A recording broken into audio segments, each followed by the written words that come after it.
ময়মনসিংহে ত্রিশালে এক মর্মান্তিক ঘটনার সূত্রপাত অনলাইন জুয়ায় আসক্ত এক যুবকের কারণে। জুয়ার টাকা জোগাতে বাবা মায়ের কষ্টার্জিত টাকা পেতে প্রতিদিনই চাপ দিতেন তিনি। শেষ পর্যন্ত সেই অর্থ না পেয়ে নিজেরই মা বাবাকে নৃশংসভাবে হত্যা করেন রাজু নামের ওই যুবক। এরপর তাদের লাশ ঘরের ভেতর মাটি খুঁড়ে পুঁতে রাখেন তিনি।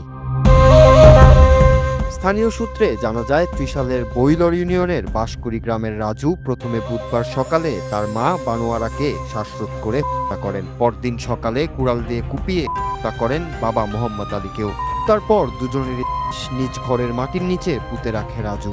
ঘটনার পর পরিবারের সদস্যদের সন্দেহ হলে তারা রাজুর ঘরে রক্তমাখা কাঁথা দেখতে পান। জিজ্ঞাসাবাদে রাজু নিজেই স্বীকার করে অবলীলায় বলেন, আব্বা আম্মা মেরে মাটিতে পুঁতে রেখেছি।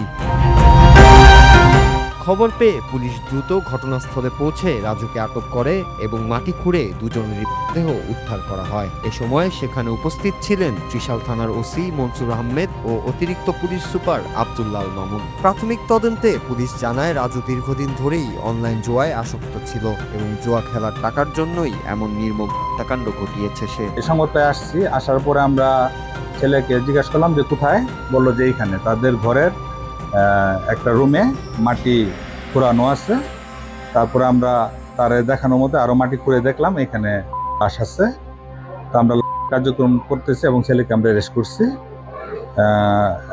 বাকি আইনগত ব্যবস্থা পরবর্তীতে গ্রহণ করা হবে। ছেলেকে আমরা থানায় নিয়ে গেছি এবং তার বাপ মার আমরা এখন উঠাইয়া এটা আমরা ময়নাতদন্তের জন্য প্রেরণ করি। পুলিশ বলছে তার দায় স্বীকার করেছে রাজু এবং তার বিরুদ্ধে আইনানুগ ব্যবস্থা নেওয়া হচ্ছে।